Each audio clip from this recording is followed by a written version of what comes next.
Bon, là, c'est reparti. Je vais retomber sur une de mes obsessions de toujours. C'est-à-dire qu'on va voir comment pourrait-on gérer une société parfaitement ciselée sous le prisme MBTI.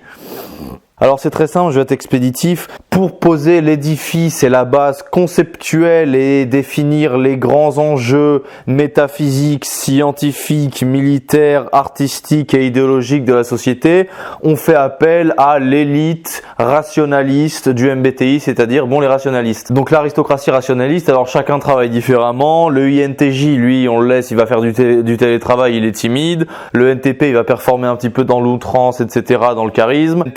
Et le NTJ va tracer les grandes directives, c'est un peu le souffle qui va un peu mener, driver. Il faut pas oublier que le NTJ ce n'est pas un artiste et c'est peut-être le moins purement intellectuel et créatif de tous les rationalistes. Donc voilà, mais n'oubliez pas que ça, l'élite aristocratique rationaliste, c'est une extrême minorité de gens. Voilà, c'est un petit peu les patriciens de la société. Et derrière, une fois que la société elle est pensée, il faut des petites gens pour œuvrer, il faut la main d'œuvre. Il faut les premiers de corvée. Et là, pour ça, on a les logisticiens. Le logisticien, il bosse, il exécute, il serre les boulons. Donc voilà, tu peux les diviser en 4, comme tous. T'as les ESTJ, je crois, ça va plutôt être les infirmières, les nounous, etc. Après, t'as les ISTJ, je crois, eux, on va les mettre plutôt à la compta, etc. Et bref, la gestion, tous ces trucs comme ça, tous les trucs vraiment où il faut exécuter des tâches un petit peu répétitives, on donne ça à des gens qui ont de moindres capacités de création et d'approfondissement de la pensée. Donc les logisticiens sont parfaits pour ça parce qu'ils ont une rigueur que les rationalistes n'ont pas. Tu vois, tes ailes de géant, elles t'empêchent de marcher. Donc il faut des gens très terre à terre, les mille pattes, les logisticiens. Sauf que les logisticiens, eux, ils bossent d'arrache-pied, tu vois, et pour que la pilule, elle passe, pour que ces mecs, on les fasse bosser dans une société idéale, il faut quelqu'un qui fasse passer la pilule. Et pour ça, on a le coup de maître des diplomates, la bourgeoisie diplomatique. Voilà.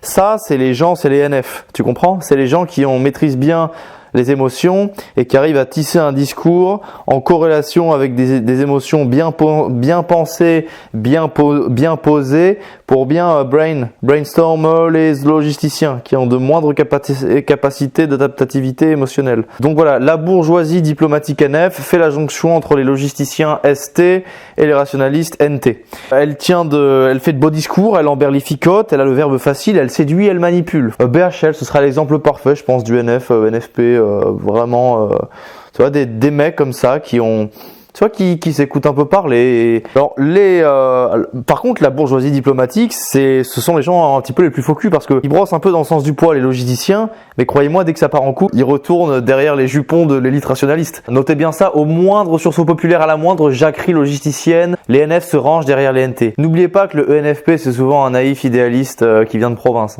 De toute façon, l'INFP, lui, passe son temps à déprimer, donc il écrit des poèmes et il essaie de se suicider, tu vois, il a même pas le temps il est un peu plus authentique que les autres, l'INFP, pour cette raison-là.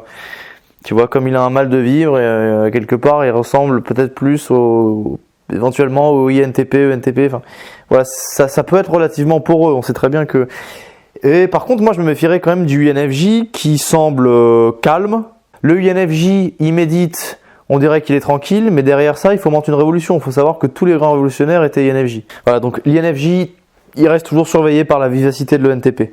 Ça, comme ça, on est carré, il n'y a pas de bavure. Donc là, on voit que la société, elle est globalement bien structurée. Il y a le cerveau, le verbe et la machine travailleuse, c'est-à-dire les mains qui mettent les mains dans le cambouis. Donc à partir de là, évidemment, on se dit que la société, elle pourrait être parfaite. Mais c'est sans compter sur l'existence des aventuriers. Les SF. Donc c'est simple, moi je commençais à réfléchir qu'est-ce qu'on en fait, etc. J'ai pas trouvé de solution. La moitié des aventuriers on le fout en tôle et l'autre moitié elle se tient un carreau. Et comme ça pourra bien se passer. Dans la vie tu peux pas dealer avec des mecs qui sont toujours en train de basculer dans le cannibalisme ou dans les jongleries avec des os enflammés, des trucs comme ça. C'est pas possible. Par exemple, le average ISFP, ça va être le Black Alien là. Tu vois, Black Alien c'est un INFP moyen psychiquement. Voilà. Ces mecs là ils sont indomptables. Forcément à un moment je me dis goulag. Pour les garder tu mets 2-3 geôliers ESTJ, t'inquiète pas ça va bien se passer. Concrètement. Donc voilà, ça c'est juste une vision de société pas trop caricaturale, un petit peu réaliste, que je pourrais trouver en cohérence avec la réalité psychologique des gens selon leur type. Dites-moi ce que vous en pensez.